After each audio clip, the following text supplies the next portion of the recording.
city topographically in America. We'll talk more about that during the tour. If you were here about 125 years ago, right here would have been tidal marsh and small islands. And when this area was first filled in the latter part of the 19th century, it became highly industrialized. There were shoe factories here, locomotive building, textile mills, all those heavy industries from the Industrial Revolutionary period. Looking to your right now, this white building, the Boston Design Center building, when it was built over 100 years ago, it was at that time the longest building in the world. We're going to take a left intersection. Coming into view, just a moment, first on the left and then on the right when we make the turn, you're going to see in one of the oldest industries in North America, one of the few industries that's survived over the centuries, ship repair. And coming into view on the right side, you see one of the largest dry docks in North America and a U.S. naval support vessel currently being repaired there. There's no on the right.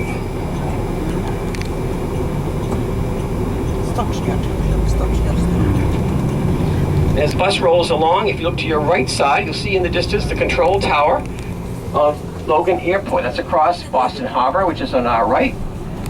Today, if we need to expand Logan Airport, we just fill in a bit more of Boston Harbor. Coming up on the right side, new industry here in South Boston, the Harpoon Brewery. If you like a really hoppy beer with a lot of hops, you would like Harpoon. They do give brewery tours. I'm sure there's one this afternoon if you would like to come over. I would call them first to exactly determine the time, but you can sample their brew here. It's a short walk from the ship. Also coming up on the right, a rather strange looking white canvas roof building. This is called the Blue Hill Bank Pavilion. Originally it was a temporary structure, but now it's used permanently in the summertime for performances. Okay,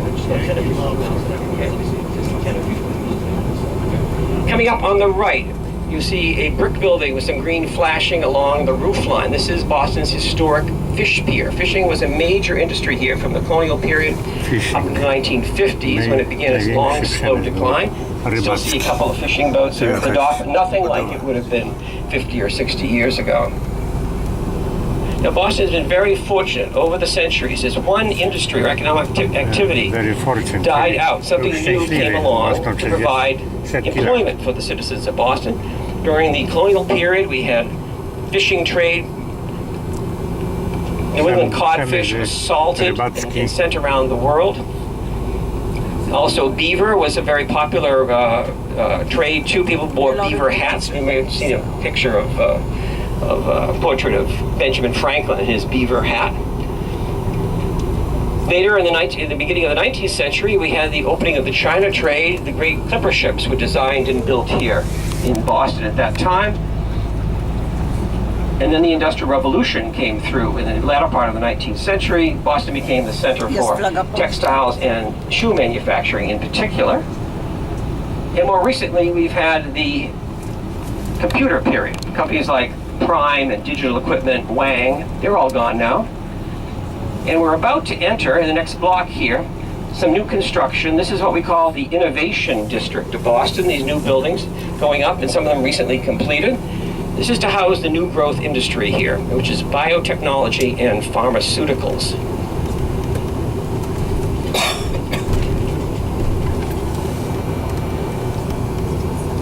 As we go around Boston, you'll notice a lot of construction. We are in the middle of a real estate construction group. Looking to your left side, you see these concrete shafts going up.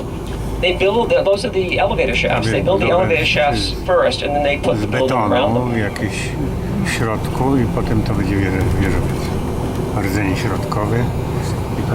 Looking straight ahead out the front of the bus, you'll see some tall office buildings. That's in downtown Boston proper. A financial district. Boston is the second largest financial center in America. New York is number one. But if you were to consider mutual funds as a separate industry, then Boston would be number one. Mutual funds were invented here. In just a moment, we're going to be crossing over the Fort Point Channel, which separates Boston from South Boston. And when we do, I'd like you to look down to your left side into the water. You will see the Boston Tea Party Museum. The Boston Tea Party was the most significant event leading up to the American Revolution. In December of 1773, 3 ships arrived here in Boston Harbor, bearing cargoes of tea on which the British Parliament had imposed a tax. The colonists did not want to pay the tax on the tea, and the Patriot leader, a fellow named Sam Adams, a real rabble-rouser, radical politician, decided to hold a public protest meeting against the arrival of the tea ships. 5,000 Bostonians showed up for the meeting. This is at a time when the population of Boston was about 15,000, so a third of the town showed up. The meeting sent a petition to the royal governor, Governor Hutchinson, asking him to have the tea ships leave Boston without discharging their cargo of tea. The royal governor declined that request. Sam Adams had anticipated that result. He said these words, which were a signal to some men sitting in the audience. He said, "There's nothing further this meeting can do to save the country." When those men heard those words, they got up, went outside, disguised themselves as Indians, came down here to Boston Harbor, boarded the tea ships, and threw the tea into Boston Harbor. That act so enraged the British Parliament, they passed a series of laws, which in London were called the Coercive Acts. Over here, they became known as the Intolerable Acts. Look on your left side now, you'll see the Boston Tea Party Museum and the replica tea ships. Very small vessels crossing the Atlantic.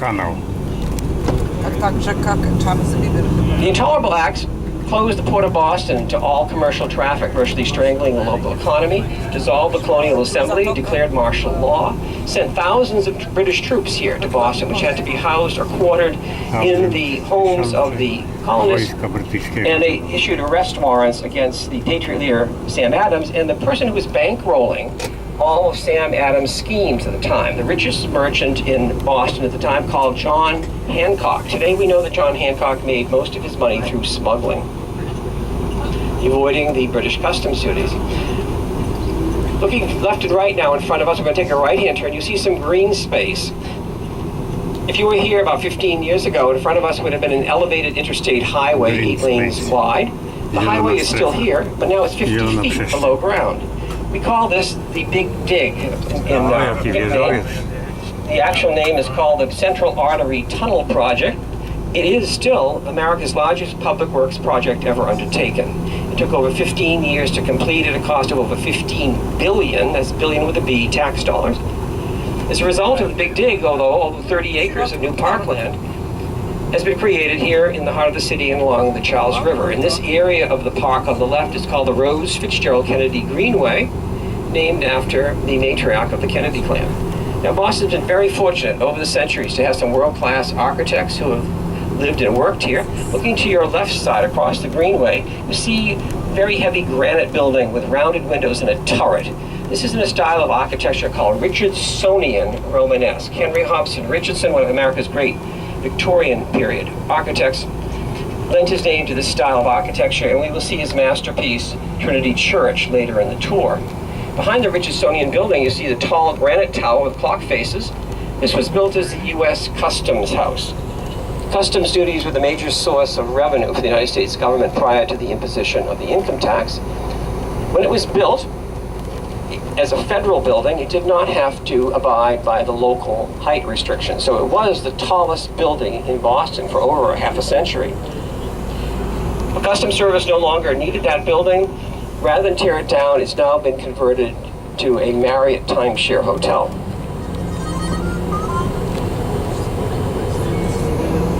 As the bus rolls along, if you look into the Greenway now on your left side, between the trees here, you'll see some tall, light gray columns sticking up. This represents the original height of the interstate highway that ran through here from the 1950s until it was put underground a few years ago.